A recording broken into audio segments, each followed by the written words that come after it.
Assalamualaikum warahmatullahi wabarakatuh. Hai anak-anakku, selamat bertemu kembali sama Miss. Sekarang sudah di kelas yang baru ya, alhamdulillahirrabbilalamin. Kalian sudah naik dari kelas 10 ke kelas 11. Dan sekarang temannya sudah tambah banyak ya. Posisi kalian sudah menjadi kakak dari adik-adik junior kalian di kelas 10. Artinya sikap kalian juga harus baik dan tunjukkan pada mereka bahwa kalian adalah senior yang menunjukkan bahwa kalian tuh baik gitu ya. Tunjukkan bahwa sama adik-adik bahwa kalian itu adalah kakak-kakak yang baik. Nah, selamat untuk kalian sudah naik ke kelas 11. Nilainya yang sudah naik dipertahankan, yang masih turun, yang nilainya masih di bawah 10, coba untuk giat lagi belajarnya ya. Tingkatkan lagi motivasi belajarnya. Ingat kembali bahwa oh iya, saya sekolah untuk apa ya gitu ya. Oh, saya mau jadi perawat, saya mau jadi apoteker. Apa yang harus dilakukan ketika kalian mau jadi profesi itu semua? Artinya harus belajar ya. Jadi dilihat kembali itu di atas meja belajarnya, di atas pintu kamarnya. Oh iya, saya dulu nulis untuk jadi ini, saya harus jadi ini, nilainya juga harus baik. Bukan berarti di masa pandemi seperti ini, di rumah aja kalian nggak pernah ngerjain tugas dari bapak dan ibu guru. Tugas itu harus tetap dilaksanakan, harus tetap diikuti ya. Jangan lupa bahwa tugas-tugas itu ada nilainya. Praktik juga jangan lupa bahwa kalian juga adalah seorang pelajar yang harus belajar ya. Kalau misalnya sebelum pandemi kita belajar dari jam 6:30 sampai dengan jam 4, jam 3 atau jam 4. Sekarang lebih pendek, lebih dipersingkat waktunya dari jam 7 sampai jam 12 doang ya, dari jam 7 sampai 12 saja. Artinya lebih sedikit waktu kita untuk bertemu, baik di media sosial, di video call, atau video pembelajaran seperti ini ya.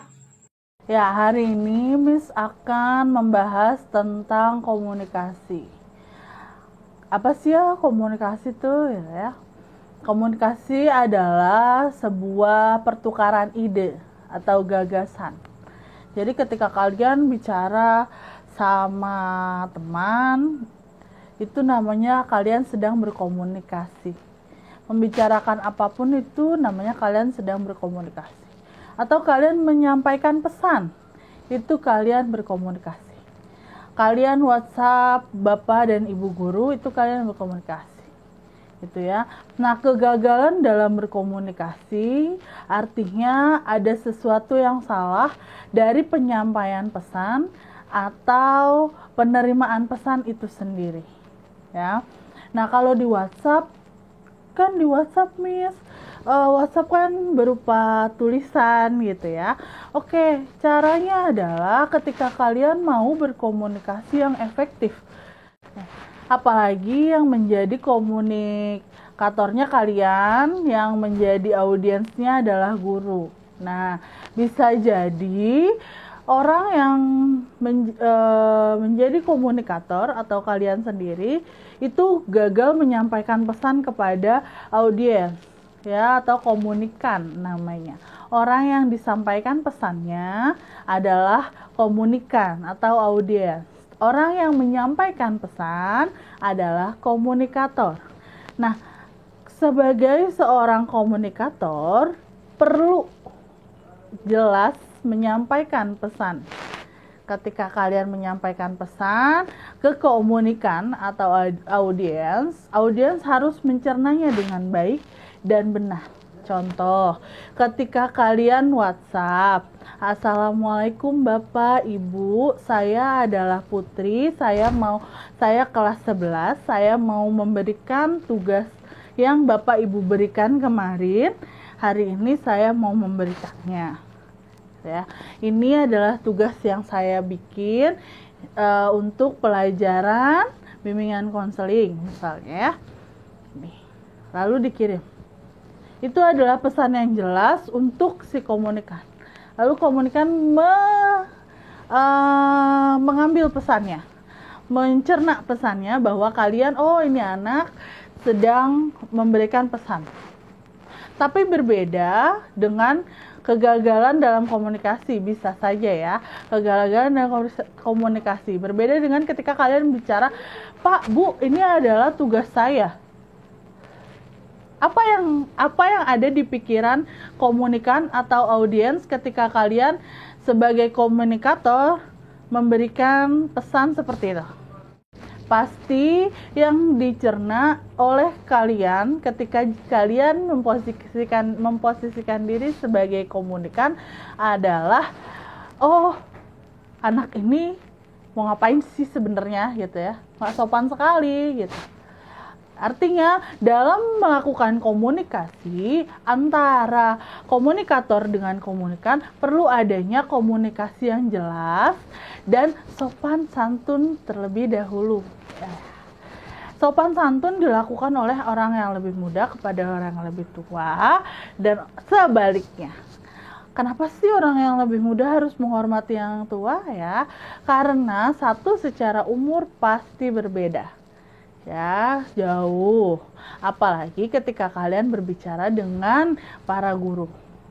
Ya, itu jauh sekali umurnya. Nah, yang kedua, kenapa kita perlu adanya sopan santun?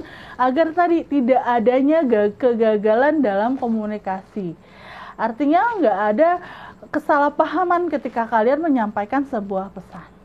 Nah, itu adalah komunikasi yang efektif untuk penyampaian pesan dari komunikator ke komunikan atau audiens. Dalam berkomunikasi efektif, adanya kebiasaan positif ya yang muncul. Ketika orang itu berbicara, secara refleks dia akan menunjukkan perilaku positif dari gerakan tubuhnya atau cara bicaranya. Misalnya ya atau iye gitu ya. Dan gerakan tangannya. Dia menunjukkan bahwa perilaku komunikasinya positif. Gitu. Dia membuat orang yang berbicara dengan dia lebih ekspresif. Lebih, oh ya gitu ya gitu. Nah, itu adalah orang yang berkomunikasi secara positif. Nah, kalau bersikap positif ketika berkomunikasi, dia ketika orang bicara, secara gerak tubuhnya, misalnya bibirnya langsung tertarik senyum. Ya, tangannya langsung berekspresi bahwa dia, oh, ya, menyambut orang itu secara positif. Nah, kalau misalnya ada positif, artinya juga ada negatif. Bersikap negatif ketika berkomunikasi. Contoh, ketika orang itu berbicara, lalu dia bilang, alah gaya loh, gitu ya. Nah, itu adalah bersikap negatif.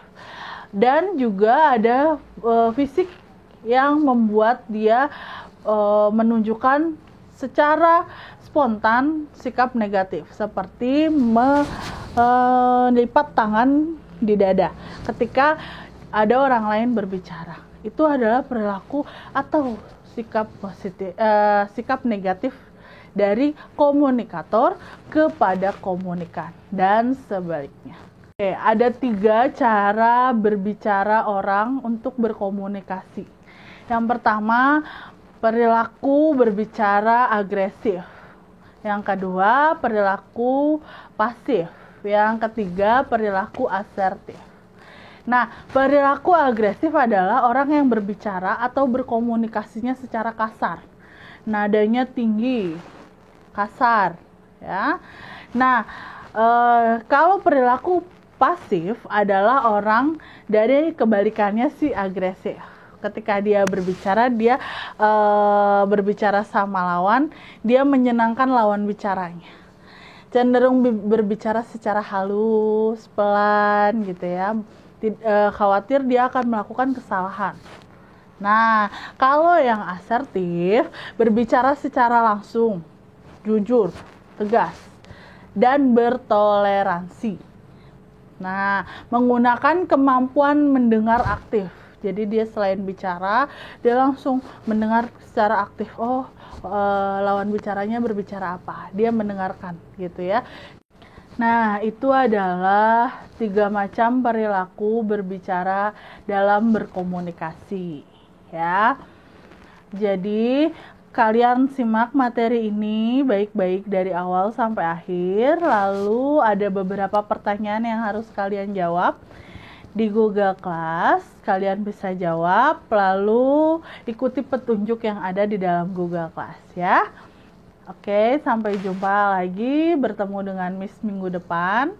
Selamat mengerjakan tugas dari Miss, dan jangan lupa nilainya harus baik ya. Terima kasih. Assalamualaikum warahmatullahi wabarakatuh.